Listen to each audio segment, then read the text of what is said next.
ಶಾಂತಮ್ಮ, ನೀವು ನಮ್ಮ ರಾಮಣ್ಣವ್ರ ಹೆಂಡತಿ ಅಲ್ವೇ? ಹೌದು. ಮಗು ನಿಂದೇನ?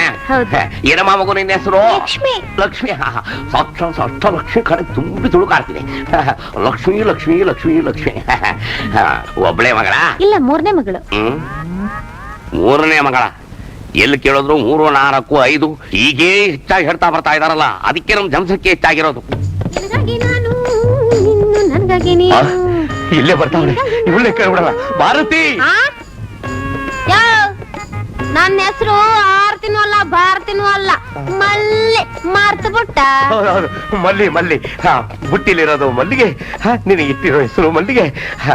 ಮಲ್ಲಿ, ನಿನ್ನ ಹುಡುಕೊಂಡು ನಾನು ಎಲ್ಲಿ ತಿರುಗಿದೆ ಗೊತ್ತಾ? ಗಲ್ಲಿ. ಅಯ್ಯಯ್ಯೋ, ಈ ಹೂ ಮಾರಕ್ಕೆ ನಾನು ಸುತ್ತಬೇಕು ಗಲ್ಲಿ. ನೀನ್ ಸುತ್ತಿದ್ಯಾ ಮಲ್ಲಿ ಅಂತ?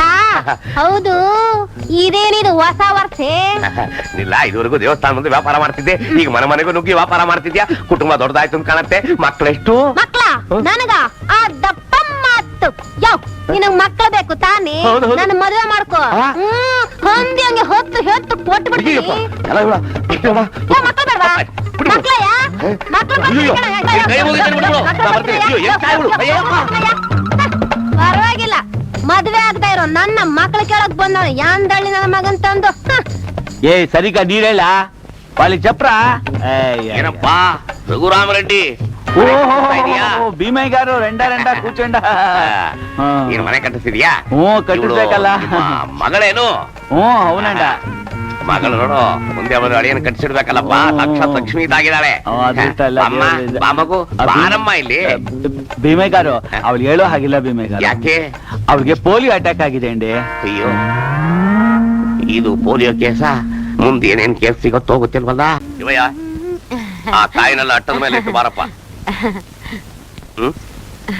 ಓಹೋ, ಬಾರ ಇಲ್ಲಿ. ತಿರುಗಿ ಸ್ವಲ್ಪ. ಸುಮ್ನಿರ್ರಿ. ಮದ್ವೆಗ್ ಮೊದ್ಲು ಹಿಂದೆ ಮುಂದೆ ನೋಡ್ತಾನೆ ನನ್ನ ಮದುವೆ ಮಾಡ್ಕೊಂಡು ಅಂದ್ರೆ ಅಯ್ಯೋ,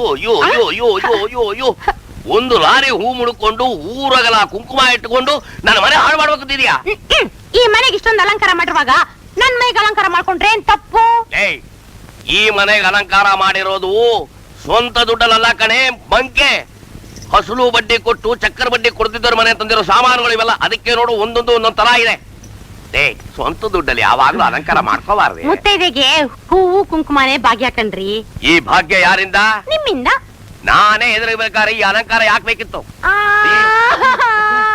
ಯಾಕೆ ನೋಡೇ, ಅಳ್ಬೇಡ ಕಣೆ. ಗೃಹಲಕ್ಷ್ಮಿ ನೀನ್ ಹತ್ರ ಧನಲಕ್ಷ್ಮಿ ಕೋಪ ಮಾಡ್ಕೊಂಡು ಹೋಗ್ಬಿಡ್ತಾಳೆ. ನಾನು ಅಲಂಕಾರ ಮಾಡ್ಕೊಂಡ್ರೆ ನೀವೇನು ಹೇಳೋದಿಲ್ಲ ಅನ್ನೋವರೆಗೂ ಅಳ್ತಾನೆ ಇರ್ತೀನಿ. ಆಯ್ತು ಕಣೆ, ನೀನ್ ಅಳ್ಬೇಡ.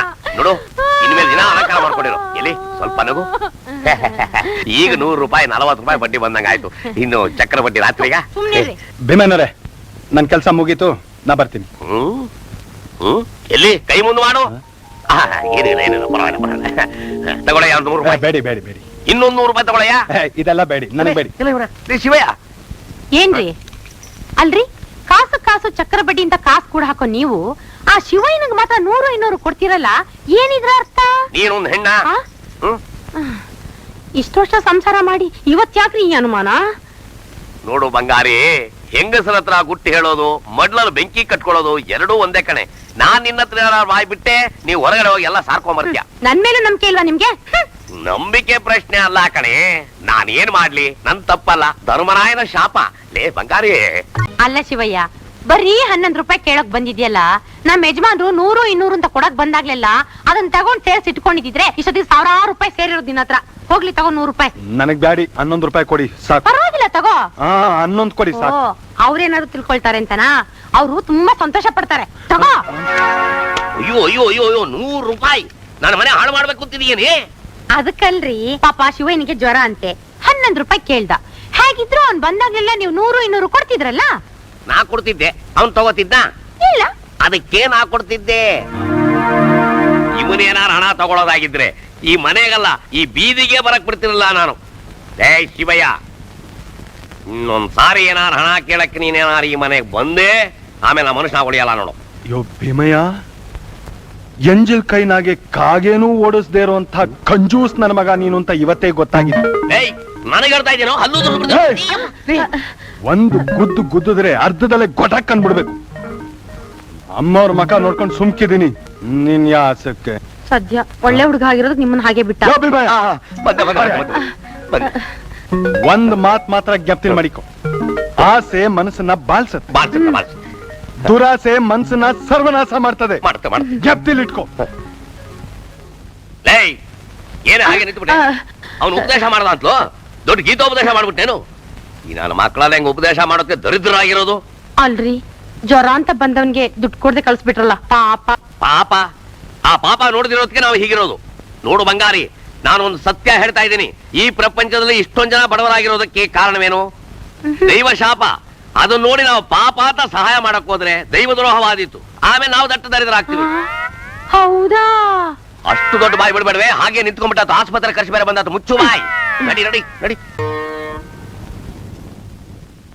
ಅಗ್ನಿನೇತ್ರಾನಂದ ಸ್ವಾಮಿ ಕಾಪಾಡು ಸ್ವಾಮಿ, ಕಾಪಾಡು. ಬಂದ್ಯಾ? ತಗೋ ಮಂಗಳಾರತಿ. ಆರತಿ ತಗೊಳಕ್ಕೂ ಅರ್ಹತೆ ಬೇಕೆ? ಮುಖ ನೋಡು, ಮುಖ. ನನ್ ಮುಖಕ್ಕೇನು? ಅರಿಶಿನ ಕುಂಕುಮನ ಶಾಶ್ವತ ಮಾಡೋ ಮುಖ. ಏನೇ ಭೂಮಿಗಿಳಿ ಬಂದು ದೇವತೆ ಆಗಿ ಮಾತಾಡ್ತಿದ್ಯಾ? ಹೌದು, ದೇವತೆನೆ. ದೇವತೆಗಳಿಗೆಲ್ಲ ಅಧಿದೇವತೆ. ಇಳಿದೇ ಬಂದೆ. ಯಾಕೆ ಗೊತ್ತಾ? ಹಾ ಹಾ ಪರಿತ್ರಾಣಾಯ ಸಾಧೂನಾ ವಿನಾಶಾಯ ಚ ದುಷ್ಕೃತಾ ಧರ್ಮ ಸಂಸ್ಥಾಪನಾರ್ಥಾಯ ಸಂಭವಾಮಿ ಯುಗೇ ಯುಗೇ ಸಂಭವಾಮಿ ಯುಗೇ ಯುಗೇ. ಆಹಾ, ಆ ಶಂಕರ ಶಾಸ್ತ್ರಿ ಮನೆ ಗಾಳಿ ಕುಡ್ದು ಕುಡ್ದು ಹಾಳಾಗೋದೆ ನೀನು. ಹೆಣ್ಮಕ್ಳು ಕಲಿಬೇಕಾದ್ದು ಶ್ಲೋಕ ಮಂತ್ರ ಅಲ್ಲ ಕಣೆ, ಮನೆ ಕೆಲಸ. ಬಾ, ನೀನ್ ಸರಿಯಾಗಿ ಬುದ್ಧಿ ಕಲಿಸ್ತೇನೆ. ಶ್ಲೋಕ ಮಂತ್ರ ಹೇಳ್ತೀನಿ, ಶ್ಲೋಕ ಮಂತ್ರ. ನೋಡು, ನೀರ್ ಸೇದಿ ಹಂಡೆ ತುಂಬಿಸು, ಬಟ್ಟೆನೆಲ್ಲ ಚೆನ್ನಾಗಿ ಒಗ್ದಿಡ್ಬೇಕು, ಗೊತ್ತಾಯ್ತಾ? ಶ್ಲೋಕ ಮಂತ್ರ ಹೇಳ್ತಾಳೆ ನನ್ನ ಹತ್ರ.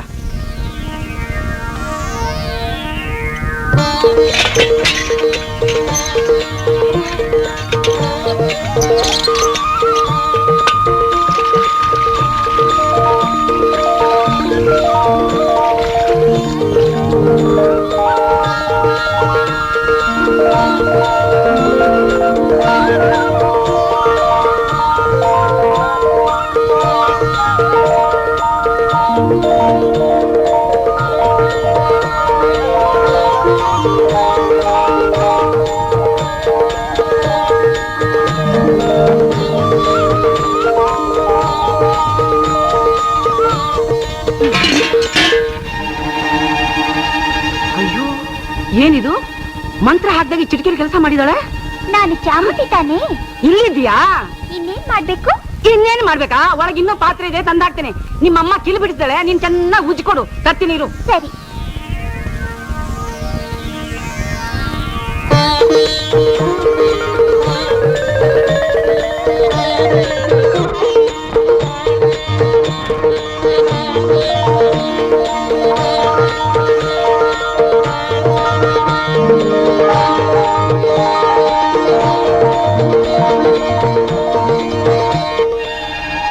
ಅಯ್ಯೋ, ಏನಿದು? ಕಣ್ಣು ಮುಚ್ಚಿ ಬಿಡೋದ್ರಲ್ಲಿ ಎಲ್ಲಾ ಪಾತ್ರೆಯನ್ನು ತೊಳೆದು ಬಿಟ್ಟಿರಲ್ಲ. ನಿಮ್ಮಮ್ಮ ತುಂಬಾ ಸೋಂಬೇರಿ, ನೀನು ಬಹಳ ಚೂಟಿ, ಬಹಳ ಕಷ್ಟಪಟ್ಟಿದ್ಯಲ್ಲ. ನಿನ್ಗೆ ಹೊಟ್ಟೆ ತುಂಬಾ ಅನ್ನ ಹಾಕ್ತೇನೆ, ಊಟ ಮಾಡಿದಂತೆ.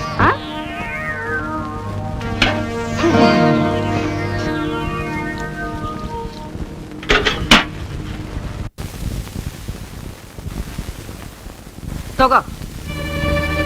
ಏನೇ ಹಾಗೆ ನೋಡ್ತಾ ಇದೀಯಾ? ಹಳಸಿದೆ ಅಂತನ? ಪರವಾಗಿಲ್ಲ, ತಿನ್ನು. ನಿನ್ ಬಾಯೇನ್ ಬಿದ್ದೋಗಲ್ಲ, ತಿನ್ನೆ.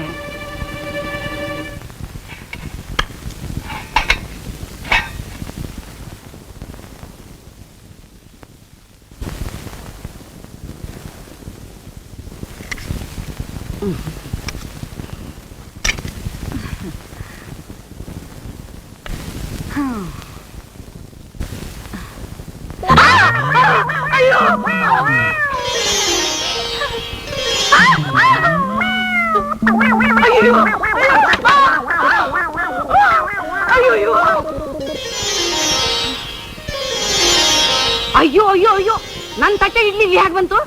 ಅಜ್ಜಿ, ಇಡ್ಲಿ ತುಂಬಾ ಚೆನ್ನಾಗಿದೆ. ಅಣಗಿಸ್ತೇನೆ, ಹಾಳ್ ಮುಂಡೆ. ನಿನ್ ಬಾಯಿ ಬಿದ್ದೋಗ.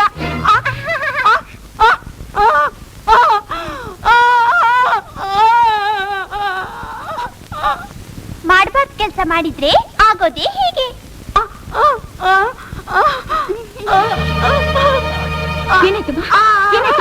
ಏನಾಯ್ತು ಅಮ್ಮ? ಅಜ್ಜಿಗೆ ಕೈ ಬಾಯಿ ಬಿದ್ದೋಗಿದೆ. ಯಾಕಮ್ಮ ಯಾಕಮ್ಮ ಹೀಗಾಯ್ತು? ಯಾಕಮ್ಮ? ಚಾಮುಂಡಿ ಅಂತ ಕರೆದ್ರೆ ಮತ್ತೆ ಬರುತ್ತೆ. ಬರ್ತೆ ಬರ್ತೆ. ಹೇಳಿಮ್ಮ ಹೇಳಿ. ಚಾಮುಂಡಿ ಅಂತ ಹೇಳಿಮ್ಮ.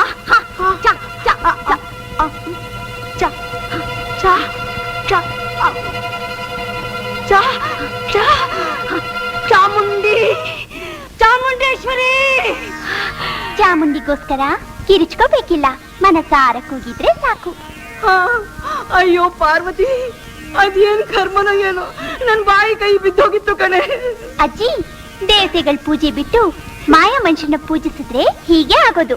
ಮೊದಲು ಆ ಕಲ್ಸ್ವಾಮಿ ಫೋಟೋನ ಆಚೆಗೆ ಬಿಸಾಕು, ನಿನಗೆ ಒಳ್ಳೇದಾಗುತ್ತೆ. ಹೌದಮ್ಮ ಹೌದು, ಆ ಅನಿಷ್ಟನ ಪೂಜೆ ಮಾಡಿದಕ್ಕೆ ನನಗೆ ಗತಿ ಬಂದಿರೋದು. ಬಿಸಾಕ್ತೀನಿ. ಛೀ, ದರಿದ್ರ ಸ್ವಾಮಿ. ಥು.